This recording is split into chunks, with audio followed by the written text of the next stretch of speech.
In fact, I was surprised that the science in Czech language is Veda. Oh, okay, that's quite a coincidence. Yeah. Maybe coincidence or maybe there was a relationship. साथियों, मुझे Slovakia में हो रहे ऐसे ही एक और प्रयास के बारे में पता चला है जो हमारी संस्कृति को संरक्षित करने और उसे आगे बढ़ाने से जुड़ा है। यहाँ पहली बार स्लोवाक लैंग्वेज में हमारे उपनिषदों का अनुवाद किया गया है। इन प्रयासों से भारतीय संस्कृति के वैश्विक प्रभाव का भी पता चलता है। हम सभी के लिए ये गर्व की बात है कि दुनिया भर में ऐसे करोड़ों लोग हैं जिनके हृदय में भारत बसता है। Hello everyone and welcome to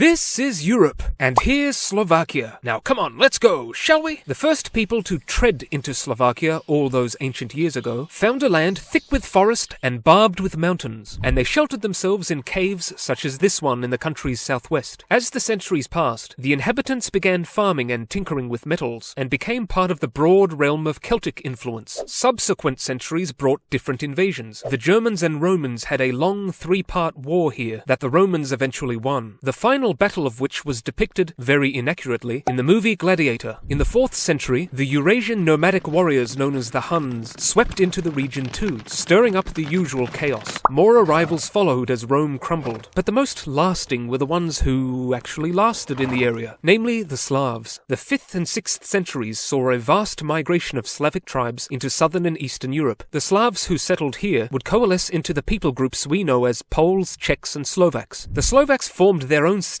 in the 9th century, but it soon ended up absorbed into the Czech region of Moravia.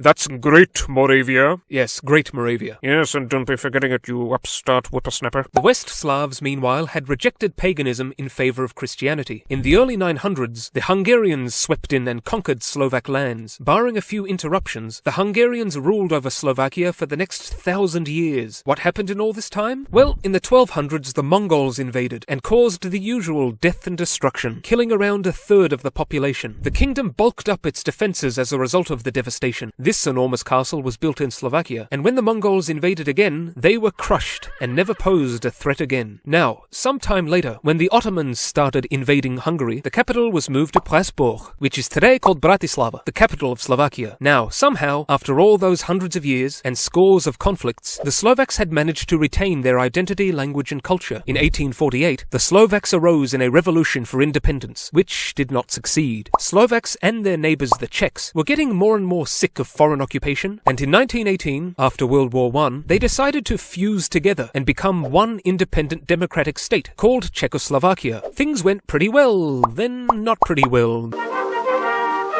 then not pretty at all. Yep, Hitler invaded. Slovakia became a client state of Germany and joined the Germans in their 1939 invasion of Poland, which triggered the Second World War. Many Slovaks, however, were unhappy with their collaborationist government and rose up to overthrow it. They failed, but after the war, Czechoslovakia was reformed. The Slovak president was executed, and the reunified Czech-Slovak nation became a communist state. Industrialization increased amidst heavy societal repression and an economy that grew steadily inert. As the Cold War concluded in the late 20th century, with capitalism victorious, communism was overthrown in Czechoslovakia in the Velvet Revolution, which was then followed by the Velvet Divorce, in which the Czech and Slovak states split apart to be separate independent nations. Why were these events labelled velvet? Because they went smoothly. No fiery, frenzied mayhem, though I believe someone stepped on this guy's toes. Otherwise, all good. And Slovakia's transition to a market economy was highly successful, and it experienced tremendous growth in the early 21st century, in which time it also joined the EU and NATO. Slovakia today enjoys a very high level of human development, strong GDP, and high quality of life. So that's it for the beautiful nation of Slovakia, and that's all from me for now. Bye-bye!